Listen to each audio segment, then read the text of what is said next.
इस वक्त की बड़ी खबर आ रही है रांची से। दूसरे दिन 6 घंटे की पूछताछ के बाद ईडी ने मंत्री आलमगीर आलम को गिरफ्तार कर लिया है।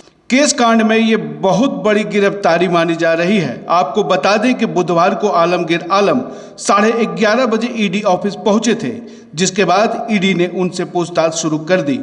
32 करोड़ रुपए से अधिक बरामदगी में ईडी को आलमगीर आलम सही जवाब नहीं दे पाए, जिसके बाद उन्हें गिरफ्तार कर लिया गया है।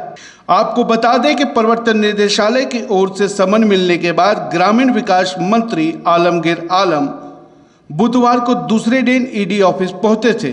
इसके पहले मंगलवार को भी आलमगीर आलम से 10 घंटे तक ईडी ने पूछताछ की थी। कागजी औपचारिकता पूरी करने के बाद ईडी के अधिकारियों ने उनसे उनके आप्त सचिव संजीव लाल और निजी सहायक जहांगीर के बारे में पूछताछ की थी। मंत्री आलमगीर आलम ने ईडी को कहा कि उन्हें निजी सहायक जहांगीर के पास करोड़ों रुपए होने की जानकारी नहीं थी।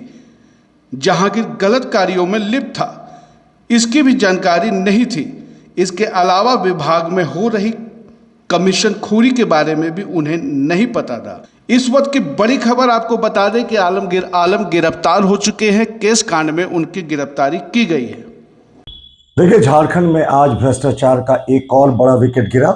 इसके पहले मुख्यमंत्री रहते हेमंत सोरेन की गिरफ्तारी हुई थी और आज मंत्री आलमगीर आलम को ईडी ने गिरफ्तार कर लिया। और हमें तो लगता है ये तो होना ही था साहब। एक निजी सहायक के नौकर के यहाँ से जब 35 करोड़ रुपए बरामद होंगे और जैसे मीडिया में खबरें आ रही हैं कि इन लोगों ने स्वीकार कर लिया कि ये आलमगीर आलम के विभाग का सिर्फ 3 महीने का 3.5% कमीशन का हिस्सा था, तो ये तो मुझे लगता है सिर्फ एक शुरुआत हुई है, क्योंकि अभी 4 वर्षों से ज्यादा के कार्यकाल में वो मंत्री रहे थे। तो बाकी जो अरबों रुपए की इनके काले लूट की कमाई है, जैसे जैसे पूछताछ होगी उसका भी खुलासा होगा। लेकिन एक बार फिर से सिद्ध हो गया कि ये नरेंद्र मोदी का न्यू इंडिया है।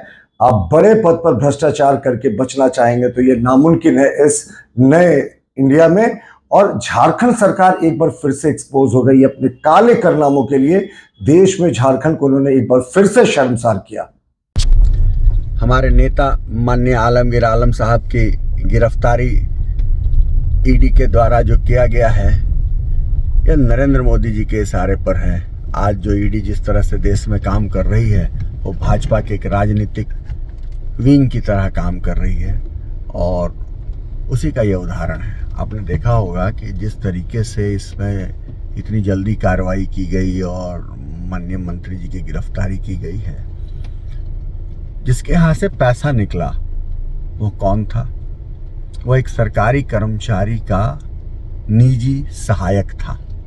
इसके पहले वो कई मंत्रियों का पीएस रह चुका है, संजीव लाल।